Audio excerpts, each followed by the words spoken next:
Habari zenyu wa Kenya. Are you aware that the Kenyan general election is the most expensive election in the whole of African continent? As we are speaking, according to the data, the cost per voter is Kenya shillings 3,225. And the IEBC spent close to $480 million in the previous general election. I did some comparative analysis with some of the democracies in Africa, and here are the numbers. Ghana, with a population of 38 million people, the cost per voter for the general election is only 9 Kenya shillings. 9 shillings. South Africa, with a population of 64 million people, their cost per voter is 1,000 Kenya shillings. The largest democracy in Africa, Nigeria, with a population of 237 million, the cost of general election per voter is 695 Kenya shillings. And then we come to ours, 3,225 Kenya shillings. You know, Kenyans, and please, one thing also I've looked at, IEBC has no justification to say this is expensive because of their biometric voter system. Ghana, South Africa, Nigeria, they all use the biometric voter verification and identification. The reason why I brought this conversation is there is no way, young people, we are going to have a fair participation in general election when the cost of politics, the cost of doing siasa in this country is very unsustainable. The data goes on. It will take you 50 million Kenya shillings for you to win a member of parliament seat with your budget in Nigeria. Ghana, it only takes you 7 million Kenya shillings for you to win a member of parliament. Kenya, you need an estimation of close to 70 million Kenya shillings for you to win a member of parliament seat. You know, there is no way we are going to speak about a credible democracy. And please, IEBC, do not use the justification of, security features of the ballot paper. No. If indeed the security features of the ballot paper is working, why do we have issues of polling station ballot verification, polling station voting results, and credible transmission of these results into our server system?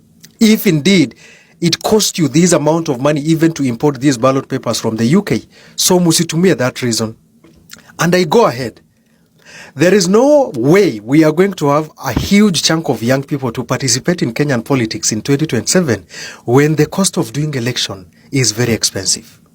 As long as our politics is heavily relying on this huge capital, young people will not have a credible representation.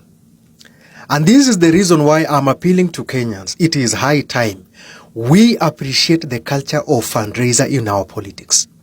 If a credible young man or a woman comes to you, ask for a parliamentary seat, and they set up Mchanga, pay bill, or even a GoFundMe system for the Kenyan financial transaction, we need to support them.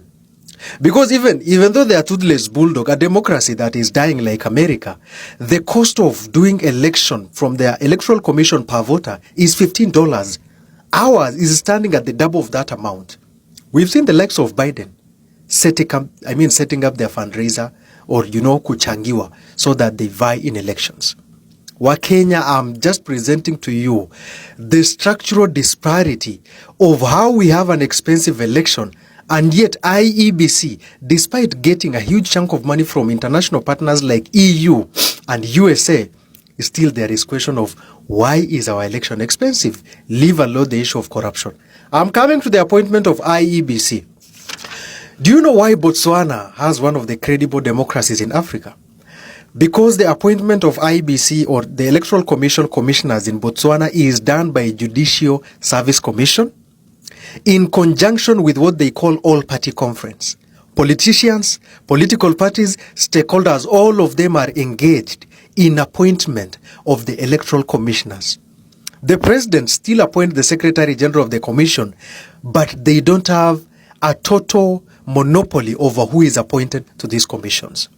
Ours still, it is very political. We did, reconciliation or report and everything, blah, blah, blah, BBI or what, the other time, still nothing is being done. The moment we are going to have a honest conversation on why our election is expensive for Kenya and what we really need to do so that in 2027, if a young man comes with an Mchanga system, a pay bill system to ask for votes, we should not be standing to ridicule them or to pity them. Rather, we should embrace, because as things are going, as long as these politicians in power are going to splash their money, then we are not going to have a credible representation of young people. The moment we are going to have this credible conversation, then tunaweza sema uchaguzi wa mwaka 2027 utakuwa wenye huru, haki na usioegemea upande wowote. Wakenya, tutafakari hayo na tumakinike. Asanteni sana.